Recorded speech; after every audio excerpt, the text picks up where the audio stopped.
The Toronto Blue Jays have signed Yariel Rodriguez, the Cuban pitcher that has been talked about so much this offseason. He's got great stuff, and we weren't sure what kind of role he would play in the big leagues, but all signs are pointing towards him being a starter for the Blue Jays. Will he start in Toronto? Will he start in AAA? Got no idea, but the Jays have signed Rodriguez, and we'll break it down and much more in this episode of Jays Digest.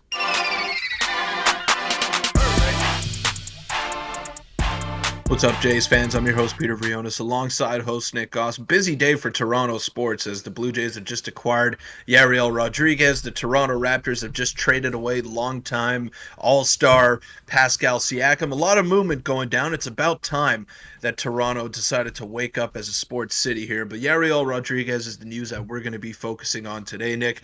He's been talked about extensively in this offseason by us and by a lot of people online and just insiders in general. We're not exactly sure. He's one of the more wild card type of players that are on the market this year. He's got great stuff, but he hasn't pitched at the big league level yet. He's 27 years old. He's done great in Japan, but he didn't pitch in 2023. So he's going to need some work, and he's going to have his workload ramped up slowly. So we're not quite sure what kind of impact that he's going to have right away on this Blue Jays team. But all signs are pointing towards him being a starter for them and being a very valuable contributor. And it's a pretty exciting deal if you look at it. Yeah, and we also have the number amount that he signed for, which just came out. Before we do, a quick reminder to hit the subscribe button. About 70% of you guys aren't subscribed. So scroll down if you aren't already. Hit that button. Now, Peter, let's just get right into it. There's obviously a lot to discuss in it. I mean, it happened earlier today, and Ken Rosenthal was the one who actually confirmed it afterwards. Credit to Francie Romero. Basically, it says the Blue Jays are in agreement with Cuban free agent Yariel Rodriguez. The deal's pending a physical, and like we mentioned yesterday, hurdles also remain with his immigration. First with agreement was him, and he wrote about the Jays and all that yesterday. And Peter, the number amount you can see in the bottom there is 4 years, $32 million, and Rodriguez will be the first Cuban-born pitcher in the history of the Toronto Blue Jays. And you can also see up top by Enrique Rojas, who broke this back in December 29th. He repeated that the sources told him that the Jays have offered Yariel the opportunity to start and not the bullpen. Will be super interesting to see how this shakes out. So we can discuss this. There's also some more screenshots regarding this. But what are your initial thoughts on this? 4 years, $32 million. A lot cheaper than I actually thought he was going to get, given kind of his track record here. But do you like the deal? I mean, I don't see any downside in this whatsoever, but it is very interesting that he is not going to be a bullpen guy. He is going to be a starting pitcher for the Blue Jays. Whether it's at the start of the year, we don't know, but he's going to be a starter for the years going forward. Just wondering what this means going forward for guys in the back end of the rotation, like Alek Manoa or Yusei Kikuchi. I mean, signs are pointing towards Yariel Rodriguez starting the year in AAA, because we got to remember that he didn't pitch last season in the NPB, in the Japanese league.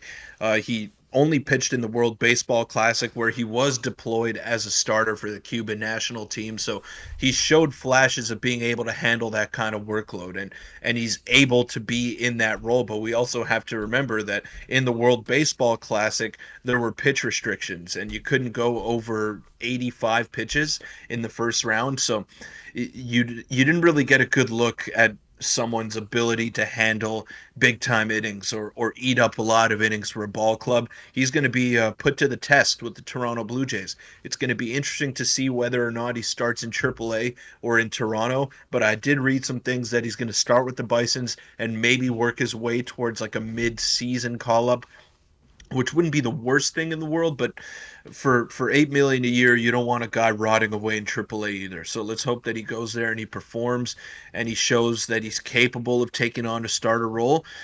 And it's interesting to me because what does that mean for Manoa and Kikuchi? Are they on the trade block now, or is this just a depth piece that the Blue Jays brought in?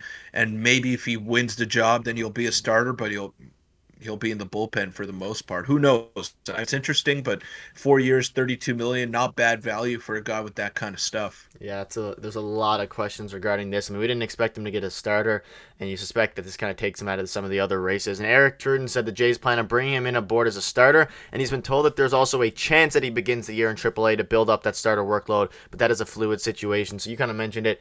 He could start in AAA, see how it goes, get his innings up. He didn't pitch in 2023 aside from the World Baseball Classic on limited innings, so getting him in AAA, seeing how he does, could work out well, and he was the first one who broke it here. So Peter, I mean, we know his stats. We discussed him yesterday. If you want a full-on breakdown, you can check out the video of yesterday. But now the biggest question, I mean, you mentioned it a little bit there.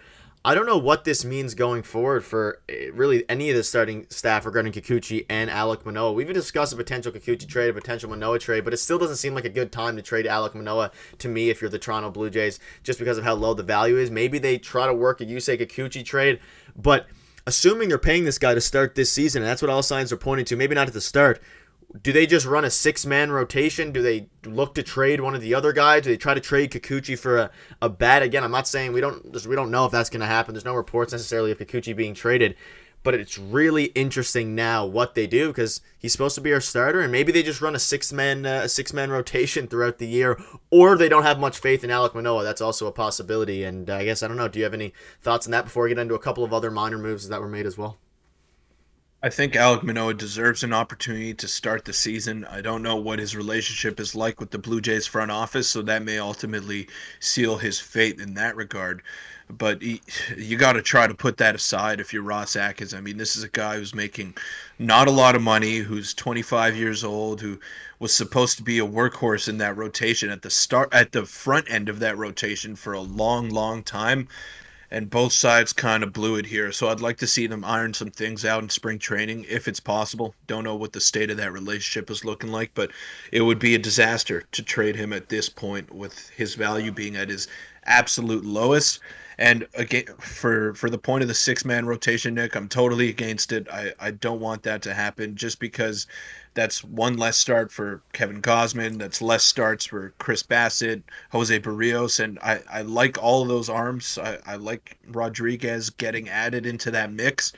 But we saw how the six-man rotation kind of worked last year, or the bullpen day every fifth day when Alec Manoa's turn came up. There's just not a lot there, and you want your horses to be your horses at the top of that rotation. Jose Barrios, Chris Bassett, Kevin Gausman, they've earned those opportunities. Yusei Kikuchi as well to a certain degree. So I don't want to see them miss any starts because you're trying to work another guy in. Let him get his reps in AAA if you want to start Alec Manoa in the MLB, and then go from there. But six-man rotation, not it for me. Yeah, I don't think so either. And let's move on now to let us know your thoughts on that just quickly before we wrap up here. A couple of other moves that happened yesterday. Brian Serven, they claimed off waivers. So this, I guess, will be our Tyler Heineman replacement. He's a very solid defender, very good framer. He'll help pitchers develop but can't hit really at all. And they also signed Alexander Carter, a right-hander who had a pretty good ERA last season. And this one's a bit more of an interesting one we might discuss in a future video. Peter, do you have any quick thoughts on these moves? Obviously, nothing crazy, but they're starting to actually make a fair bit of moves now. And again, the Tyler Heineman replacement is Brian Serven. And then this pitcher we'll probably discuss in a future video more, depending on how he does. But any quick thoughts on this before we wrap up? Well, that last guy, Zhang Carter, I mean, he's 26 years old and he's still in single A, so I don't really see a future for him Yeah. over there. You got to remember that you got four teams to fill here. You don't only have the major league club, but you got a AAA, a AA, and an A ball squad that you have to fill. So I think these guys are nothing more than that. They're just roster players. They're guys that are going to be there in case some dire injury situations happen in the higher minor league levels, but I can't really see them having an impact at the big league level. Brian Serven, I know that name.